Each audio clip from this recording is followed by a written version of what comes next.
Hello and welcome to the Inside Track, the podcast where we chat about all the things that give you the edge in the world of innovation, business, design, tech, and culture. I'm Fuzlin Esau, and today we're joined by Toby Rogers, Head of Product here at Hedgehog Lab, as well as a new voice. Welcome, Rheanne McCormick, Senior UX Designer here at the lab.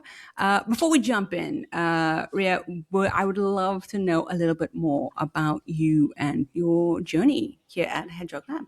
Oh my God, what is my journey? I'm a senior UX designer.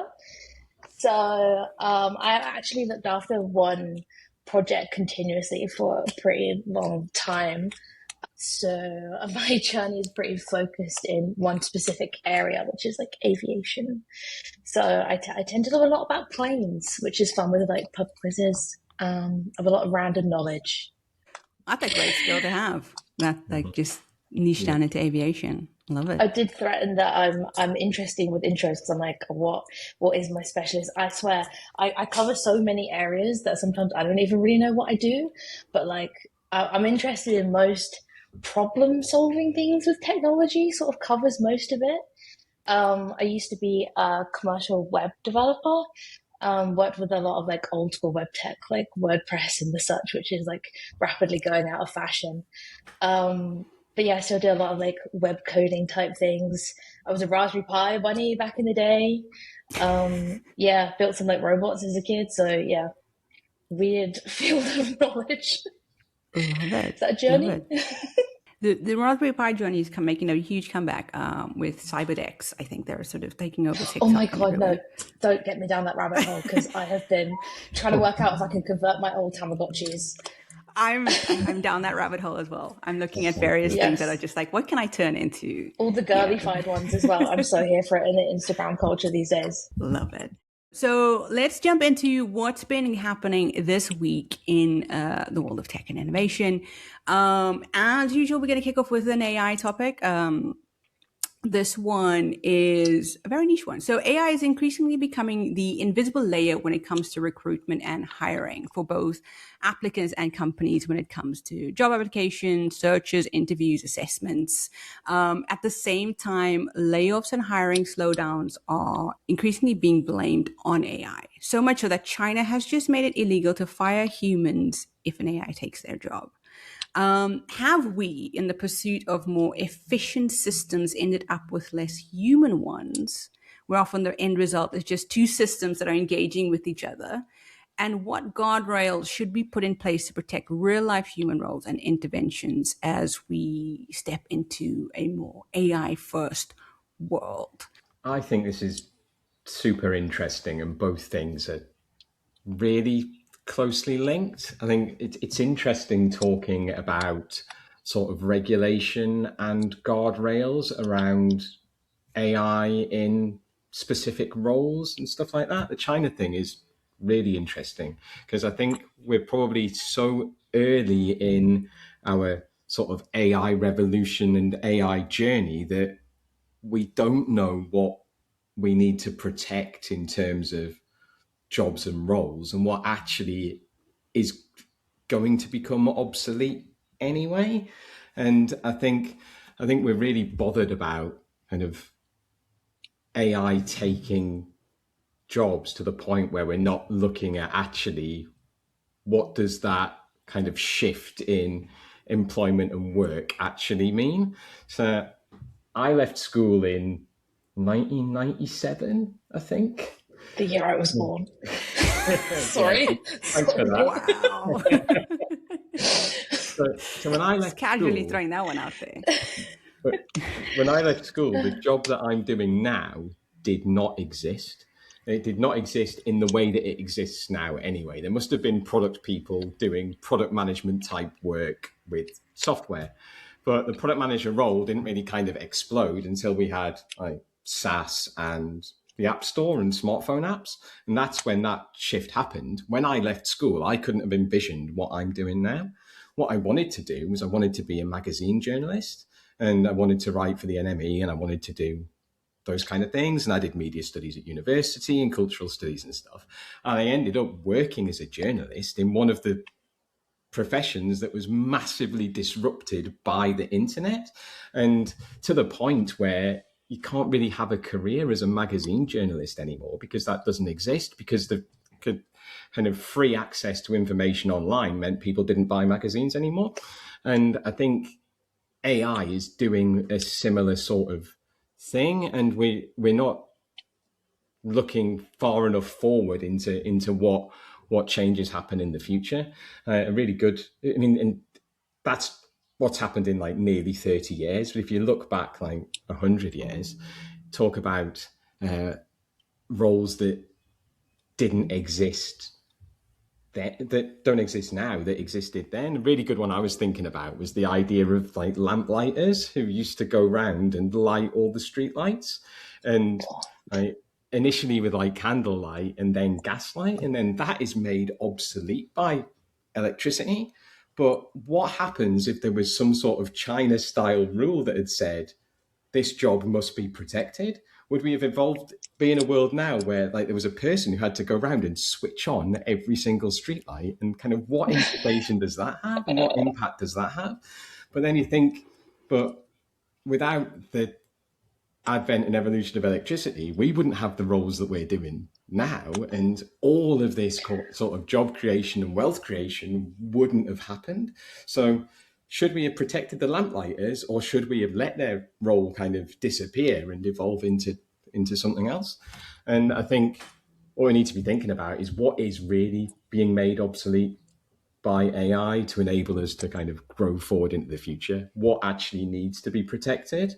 And actually, for people who are in roles that are genuinely obsolete in a post-AI world, how do we make sure we've got a human and humane process for helping those people continue to do something that really contributes to society and has an impact? And I think that's where the AI kind of CV filtering and job application stuff is actually taking the humanity out of something that really needs that humanity at the moment. Because if your job's being disrupted, if you're the new version of a lamplighter, you want somebody in your corner kind of helping you take the next step after that. And if it's a robot that has already taken your job, that's not a great place to be. The idea of the jobs that could have been protected in the past is like crazy to me. Like the physical lamplighers versus like when you have electricity, and electricity is just this thing, and you've implemented electricity so it overwrites a person or all people. What if the implementation of AI taking over, say, like that role would be like broken down, so it's not just AI switched on in general and replaces all things, it's AI as individual agents, as we sort of start to talk about them now. And the possibility that it could be like you have an AI agent called Bob, and he has a personality, and he only works between 9 and 5, and he likes techno, and he shuts down at 5 with a nice closing message. Like, it's very personified and human. Mm-hmm. Because if you had some implementation where it was actually agent like, and you had like 5 AI agents take over a role, or several roles in a team, the team could still be downsized, but the human that used to do the role would still need to oversee them. So in my head, a lot of it is the people that used to do the roles would just go almost one level above in the structure and have teams below them, because I think most departments at most places are probably understaffed anyway for what they need to be doing, or what they would do if they had the ability to like duplicate themselves and have more resource. So I don't see it that there couldn't be more work to be done if they had more power. So it's almost like they just get to resource manage themselves better and split the brain out, because especially when you don't have to think about 5 things all the way through, you can monitor them and still like do them, because if you had to do 5 projects, your brain probably wouldn't be able to handle that amount of context. I know mine couldn't. So that's kind of what I have thought about it in the way that makes sense to me. I agree, and I think I like to think that when we're talking about AI replacing roles, we're replacing mundane stuff that you don't really want to be doing anyway, and giving people the opportunity to do more interesting stuff. And I think I've always been a tech optimist, and I'd like to believe that the amount of kind of new opportunity creation that comes out of a technical boom kind of outweighs the impact and disruption on existing roles and jobs and stuff like that. I mean, when I was a student, I had a job working in an aromatherapy oil factory. And Wow. my job was screwing the lids on aromatherapy oil bottles. That is wild. And I did that for like 8 to 10 hours a day. Toby, And your job history is fascinating. Just I like know. I also last worked week, you almost caused, a tax incident. This week, you're screwing caps on. I mean, I fascinating. worked in the largest carrot factory in Europe once. What is your CV? I need to see this. I don't understand who you are. But I think that's an interesting thing that goes back to what I kind of said at the beginning, though. It is. When I left school, the job that I'm doing now didn't exist, and actually, I've done a lot of different things to get to this point. But I think it's ridiculous. Like my son's 9. I think it's ridiculous having him thinking about what his career might be or what job he might want to do, because actually what he's going to be doing in 30 years time when he's nearly 40 probably doesn't exist now at all. I remember that exact moment in like high school, just being like, I like arty things, I like computery things. There was nothing that really like crossed those at the time. And people are like, pick a job. And I was like, I don't know, teacher. Like, what? I don't know. I don't know what's out there. I used to go through like paper documents in like a careers library.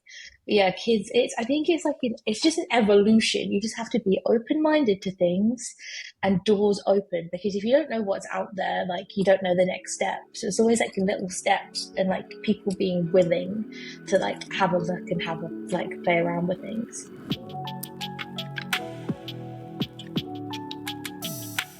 Next topic is also around AI.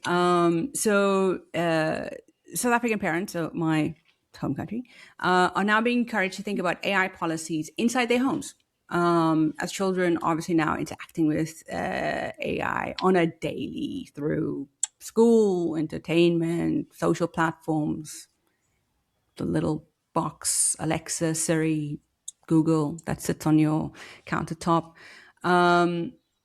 Often before they fully really understand what they're actually engaging with or doing. And if households now need AI policies like they once needed, internet rules, what does that say about how deeply these systems are embedding themselves into everyday life? And also, does your home have an AI policy? So I don't have to deal with the children thing, but I can definitely think about how that would work. And I have a lot of thoughts relating to like how I obviously grew up with it, with my dad, who was involved in cybersecurity. So like when the internet was first becoming a thing in our house, I remember very strict policies about how all of that worked. Um, like, oh God, the things that he taught us, I guess we still do. So I would like to see the same thing happen for like the new generations that are using these kinds of things. Like they're not using it in like these safe little sandboxes and then getting hold of it in a different way and being able to just go crazy. Like I think the safeguarding that the tech companies will already be so scrutinized for and have to do will cover a lot of the basics that obviously like parents can't do.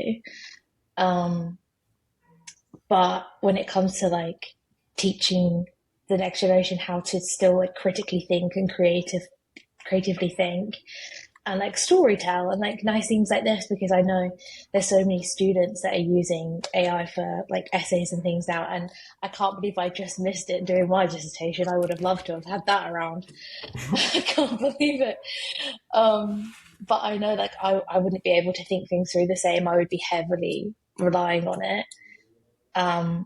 So I don't know how much of that you can discourage versus what the new ways of like expression with it can become. But I do think it's all rooted in like the critical thinking and creative thinking and like programmatic thinking and teaching from young age, because I remember being taught how to play with physical robots and program them to go around cones in like a PE hall in primary school. And like I still think about that experience all the time to this day.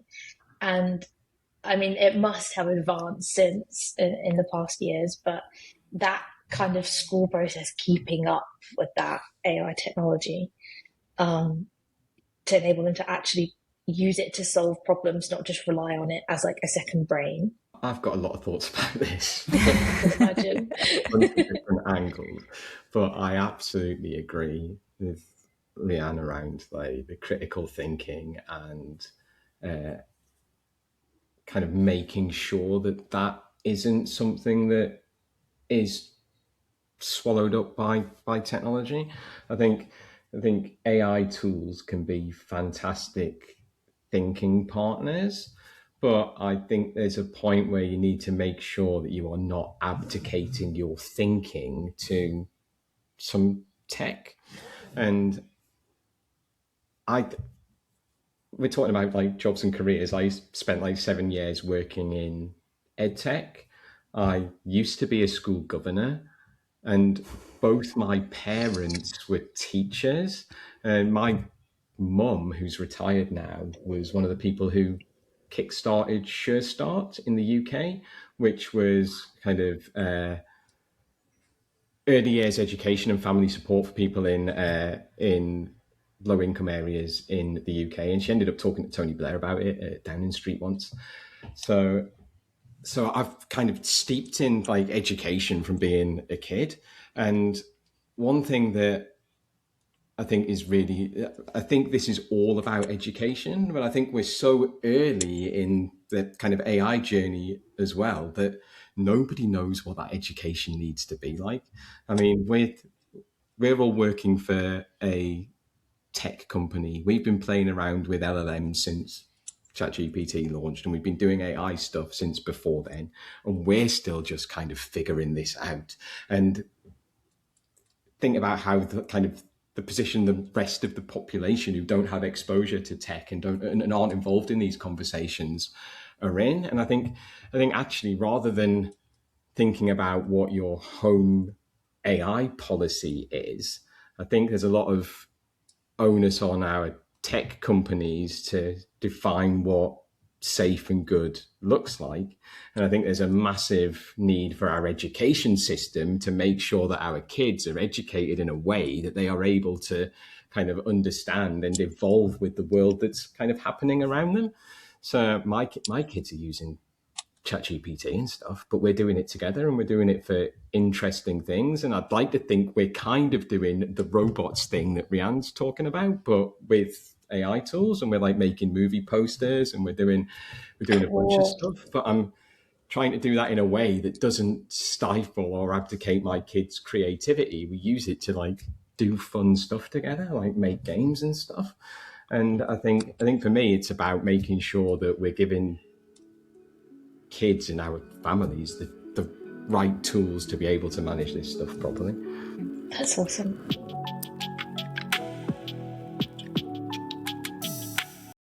Our next topic is still in the AI box. New Microsoft research suggests that companies are stuck in an AI transformation paradox. So pressure to adopt AI quickly while remaining structurally incapable of changing how they actually work. At the same time, we're seeing comparisons to the 1920s industrial boom that suggests we may still be massively underestimating how disruptive this transition could become.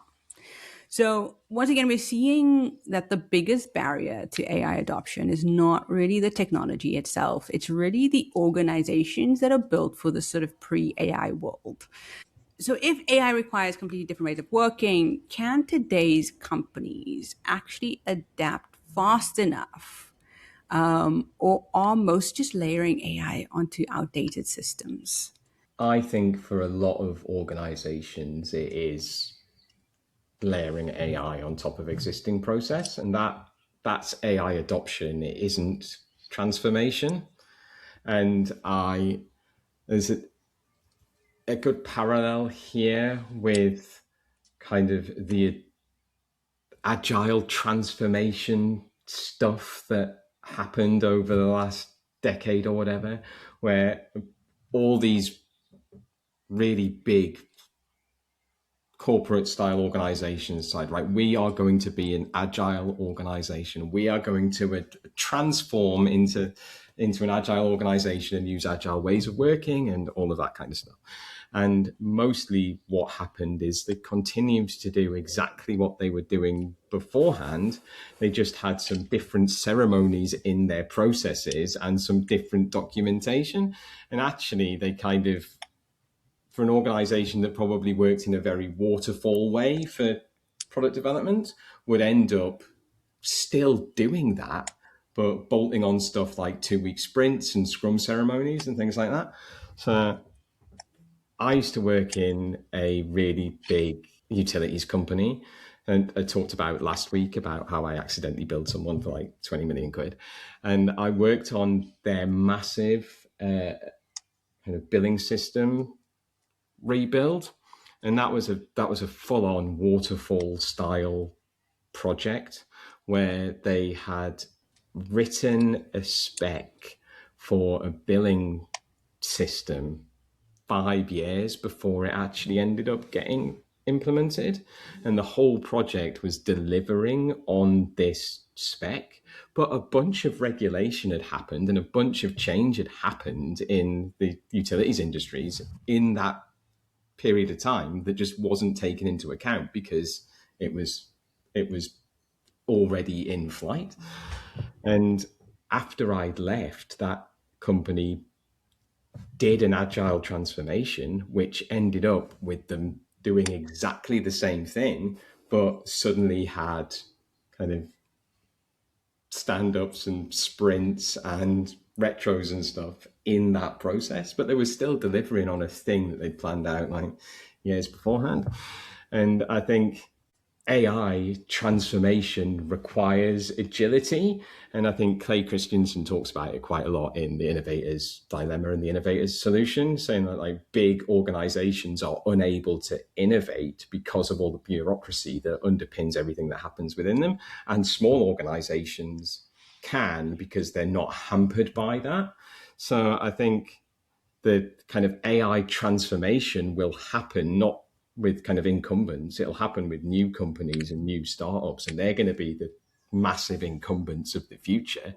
And the big organizations now that are talking about AI transformation are probably going to end up getting killed off by someone who's actually doing it for real. Also, something that comes up in my mind a lot is about like how to actually define across a team or a business how much time or how more efficient the tools you're using is buying back, which I think quite a lot of people are talking about and thinking about at the moment, because everyone's bolting on all these tools to their workflows and claiming productivity increases. But what is the actual metric, and how can you have that consistent across the team so you can see where the data is actually making sense? I think this is kind of what I've been trying to do for myself at the moment. Because you want to talk about all these exciting new things that you're doing, and I want to be able to make more room for more things to happen. I just need to work out exactly what amount that is. And I think that can be quite hard, especially for everyone to be able to do consistently. So you actually understand across the board that the numbers are all based on the same things. And it is actually feasible to take on more in those gaps. Because that's a lot of what extra AI tooling in my head frees up, is the brain space to be able to think about more context, because you're offloading that to something else. And I think we all kind of work with these large corporates, and it is quite a slow process to get things moving, because it's not just and to Toby's point of the agile revolution of the 2010s that never really happened. There's a lot of structures that are just in place that will stop real growth from happening, because it's just not something like the ship can't turn fast enough. And I think we see that a lot in sort of these big corporates, but it does, if a truly innovative mindset is adopted, things can change quite quickly. And sometimes we see this popping up in strange places with the oddest of companies that you wouldn't think would be. I know here something we weren't expecting was that the most innovative company we have around is a supermarket right now, supermarket chain, and they are just doing everything quickly and just in a way that just makes sense, and you don't really expect that. And we're seeing this happen more and more, where it's coming from the places you least expect, because they're often the places that don't have as much scrutiny. And I think that's where we start to see like these sort of big jumps and changes happening, and real AI transformation, instead of Toby, like you said, just sort of kind of bolting on an AI and just adoption. You're now using Copilot to check your emails, and that's sort of like, tick, we've done it. Isn't it like ironic how the places that would probably most benefit from the disruption are the least able to be disrupted? Like, I think about healthcare when you're talking about that, because I know in my doctor's office, I literally can see their screen, which number one is probably a GDPR issue, but I'm looking at the monitor every time because I'm so interested in the systems. So I've been doing this my whole life. And they still look horrifically grey and with way too many boxes. And you watch them struggle, and they've all got post-it notes stuck to the screens with their passwords and such. But they've all had new systems like several times in the last few years, and that they're claiming obviously to help them and be more digital and blah blah blah. They still can't share a document from your GP to your hospital. That still can't happen.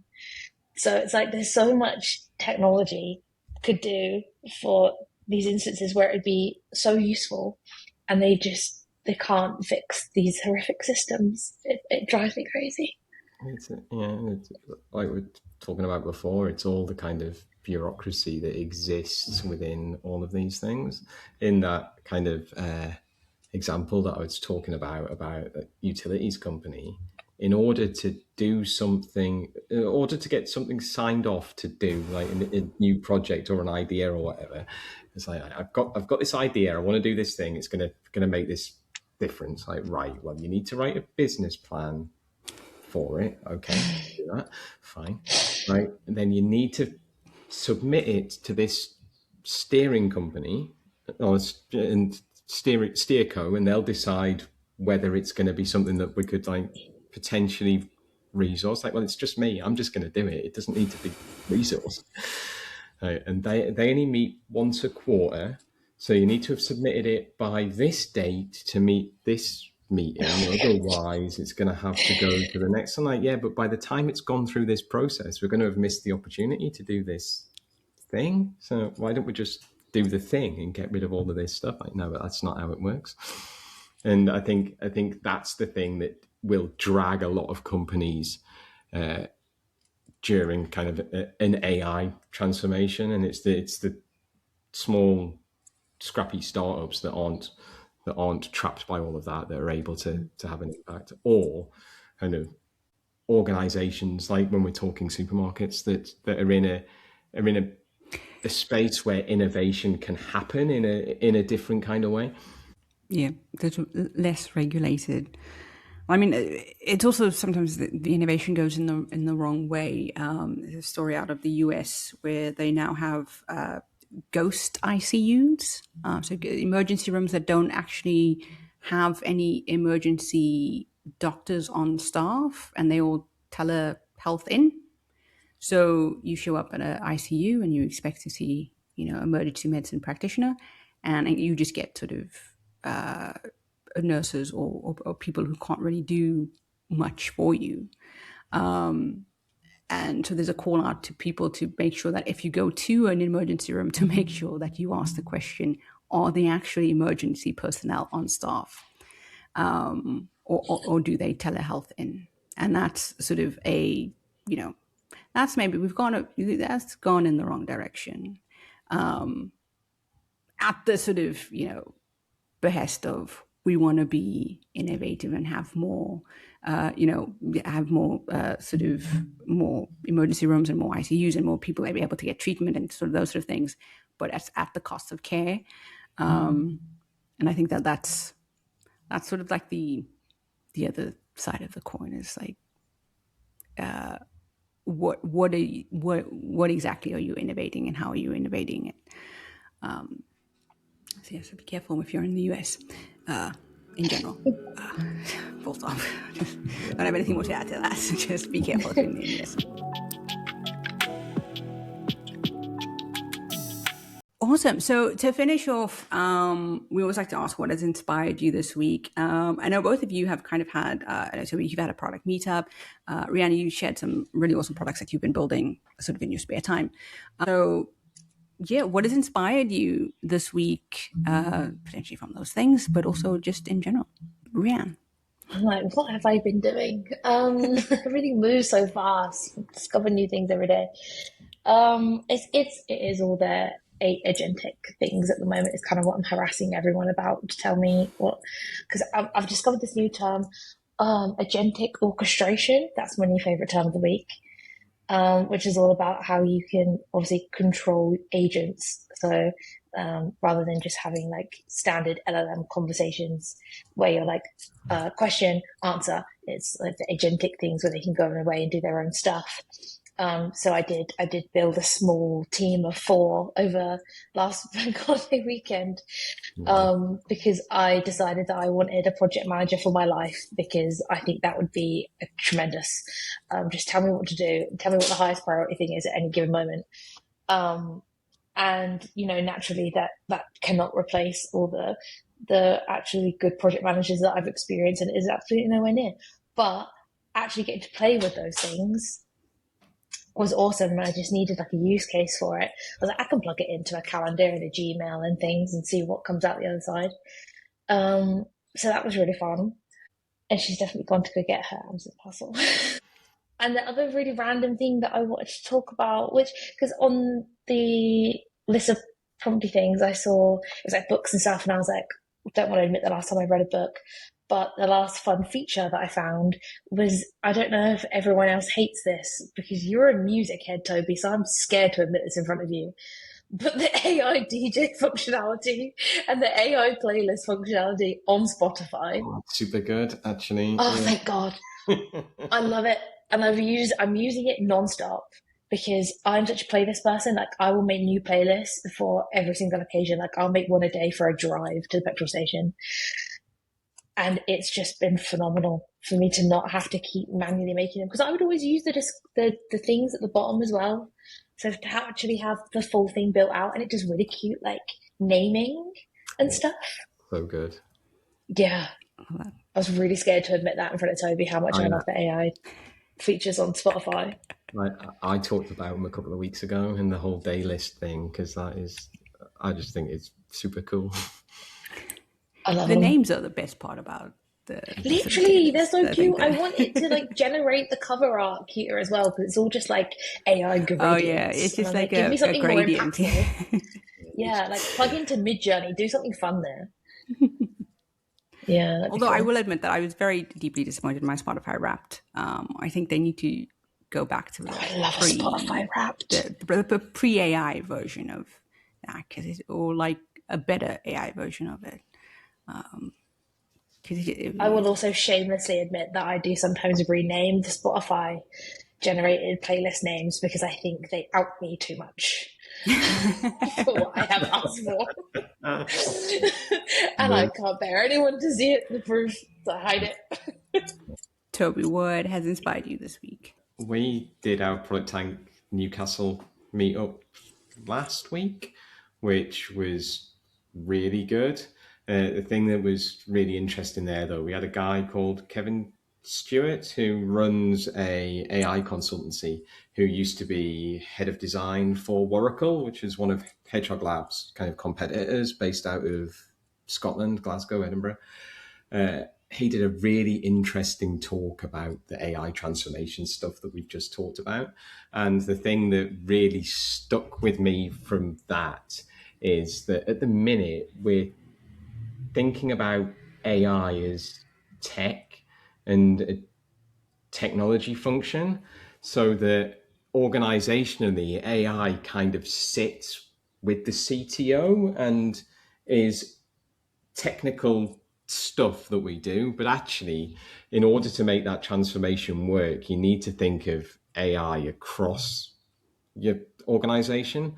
So it's horizontal capability that impacts everything, and start thinking about how kind of the internet impacts your organization. And it's a similar sort of framing. What impact does AI have on these things? And if you go back to the conversation that we had at the start around sort of roles and displacement and making people obsolete, that's not a tech function because you've built an agent that does someone's job so you can kind of get rid of them and save the money on the P&L. But it's partially a tech job because you've created an agent, but it's also an HR job to make sure that you're managing that person in your organization and you're providing opportunities and you're doing that humane human thing about, right, what is the opportunity that you've got now and how can we kind of open up more opportunities in our organization for you because we've done these things. So that's really interesting, I think. And it was really good talk. He was super late. He had to get a replacement bus from Glasgow from Carlisle to Newcastle. So he rocks up like 5 minutes before he did his talk. It was cool. It was good. But he's doing the same talk at the Mind the Product conference in London. So testing it out in Newcastle, which was good. And I haven't got a music thing this week, but my other thing is Frankenstein or the Modern Prometheus by Mary Shelley. So a book that's like 200 years old, but primarily because as well as being like a music obsessive, I'm a massive horror movie geek, and I watched Maggie Gyllenhaal's The Bride at the weekend. So the kind of her really stylish reboot of The Bride of Frankenstein, and it was really good. I don't think it didn't do a lot of the box office, and it didn't get great reviews, but I thought it was excellent. But I think there are a lot of things in the Frankenstein story that kind of relate to the stuff that we're talking about at the minute. So I think it's having a bit of a resurgence. The Guillermo del Toro version of Frankenstein on Netflix is really good as well. I did see an interesting sort of thing where the opening paragraph of Frankenstein has been flagged for AI generated content, just obviously because what has happened is that they put every sort of book into the LLMs, and so when you're just quoting, or when you're just sort of like, it's flagging these books as sort of like AI generated content when you're doing something on TikTok or one of those sort of things. And people are like, it's not AI, it's just people writing things. Yeah, I think my inspiration this week has really been sort of the Hedgehog team and the everybody sort of working on really cool awesome things, and we wrapped up a really big project, so that was really interesting to see and work alongside the team and sort of see everyone do what they're really good at. And I think that's really always inspiring to see people do things that they really love to do, and they do it well. So that's my inspiration for this week, is everyone on the team. That's lovely. Well, thank you both for joining me this week, and thank you to everyone who's listening. If you want to find out more about our sessions, our briefings, our products, all the network, head on over to our website, our social channels, and of course follow this podcast for more. We will see you all next week. Thank you.